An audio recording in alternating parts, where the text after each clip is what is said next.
Government बोलती है हर गरीब को 100 दिन का काम मिलेगा, लेकिन सच क्या है? त्रिपुरा जैसे स्टेट भारत के लोग आज भी बेरोजगार क्यों है?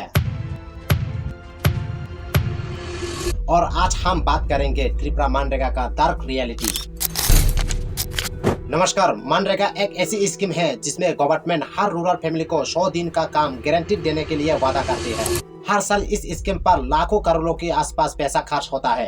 त्रिपुरा में लाखों जॉब कार्ड तो बनती है, लेकिन एवरेज आदमी को सिर्फ 40 या 50 दिन का काम मिलता है। और असम में भी वही वाली स्टोरी है। पेपर में डेवलपमेंट, ग्राउंड पे डिसअपॉइंटमेंट और सबसे बड़ा प्रॉब्लम है corruption, fake job card, fake attendance और फेक कमीशन सिस्टम। काम हुआ नहीं, लेकिन पैसा निकल जाता है।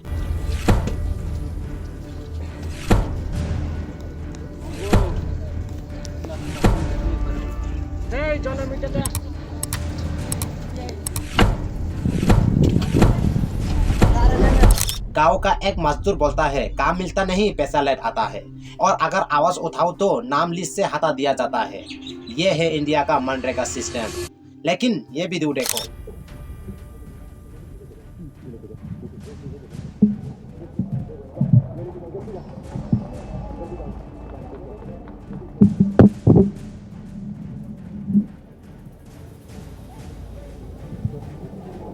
हो गया।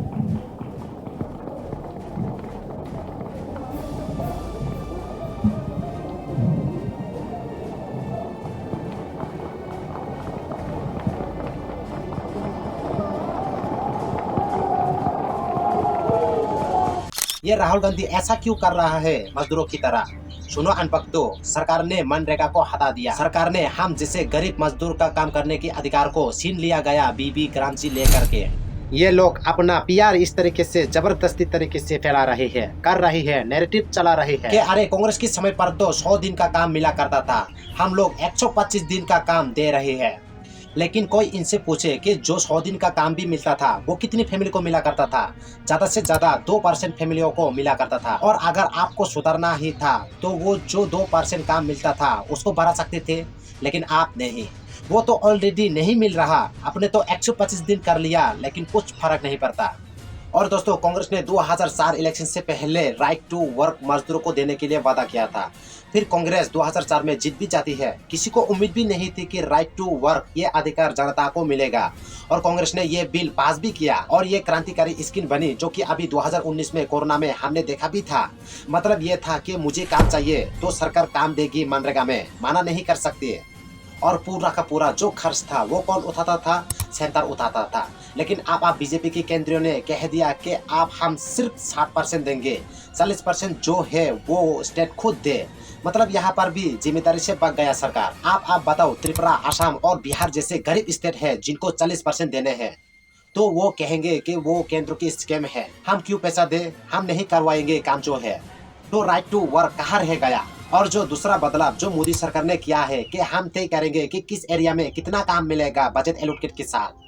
पहला ऐसा नहीं था। पहले जिस एरिया से जितने भी पैसा आया करता था सेंटर पर जाता था, वो सेंटर खुद पैसा दे देता था। आप सेंटर एलोकेट करेगा, सेंटर की मर्जी, कौन सा स्टेट उसे पसंद है, किसको वो ज्यादा काम देगा, किसको काम देगा, ऐसा भी तो हो सकता है। और दूसरी चीज ये कह रही है कि हम डिजिटाइज कर रही है चीज को। यहाँ पर आप लोग मनरेगा को भी तो डिजिटाइज कर सकती थी। आप कह रही है करप्शन था तो डायरेक्ट बेनिफिट ट्रांसफर मनरेगा पर भी तो कर सकती थी, कि दूसरी स्कीम लाने की क्या जरूरत थी? और आप लोग टेक्नोलॉजी घुसरना चाहती है। जो गरीब मजदूर है बेचारे, उनको यहाँ टेक्नोलॉजी से काम करवाना चाहती है आप लोग। भारत के अंदर त्रिपुरा, असम ऐसे कुछ स्टेट है जहाँ पर ठीक से ढंग से नेटवर्क का कनेक्टिविटी नहीं है। वहाँ पर काम कैसे मिलेगा? क्या वादा नहीं आएंगे? मतलब पूरी दुनिया का काम छोड़ के स्मार्ट सिटी पाटा नहीं वो कहा गया, आप वो सब छोड़ के गरीब मजदूरों के ऊपर टेक्नोलॉजी को सरने की क्या जरूरत थी? लेकिन दोस्तों, आप लोगों को तो पता भी नहीं है हकीकत क्या है। हकीकत ये है कि मजदूरों की मर्जी से नहीं चलेगा जैसे पहले चलता था, अब चलेगा मोदी का मर्जी से। मोदी जी को ये स्कीम शुरू से ही कोई खास पसंद नहीं है, लेकिन यहाँ पर अनभक्तों का भी कोई हिसाब नहीं है। कुछ लोग तो ऐसा भी है जो डर के कारण आवाज तक नहीं उठाना चाहता। क्यों? क्योंकि जो आवाज उठाती है उन लोगों को एफआईआर किया जाता है, एंटी नेशनल बोल दिया जाता है, जेल भेज दिया जाता है अरेस्ट करके। और कुछ लोग तो ऐसा भी है जो सच बताती है, सच दिखाती है, उन लोग गायब हो जाती है, कुछ दिन के बाद मार दिया जाता है उन लोगों को। और अभी मैं आपके लिए देश के लिए आवाज उठा रहा हूँ। बस मुझे सपोर्ट करने के लिए सब्सक्राइब नहीं कर सकते क्या? और यहाँ पर इतने बड़े गाँव है, इतने सारे लोग हैं, सब चुप है, लेकिन इन्हें ये नहीं पता कि सिर्फ मनरेगा नहीं बल्कि लोगों के लिए, किसी के लिए घर, कपड़े, बेडरूम, सुई, मसर का दाना और भी बहुत कुछ है जो जनता की नाम पर लिस्ट आती है, लेकिन किसी को नहीं मिलता। फिर त्रिपुरा और असम जैसे हर कहीं कहीं गांव के लोग चुप है, करप्शन हो रही है, आंखों के सामने ठीक से काम नहीं कर रही है सिस्टम, फिर भी चुप है।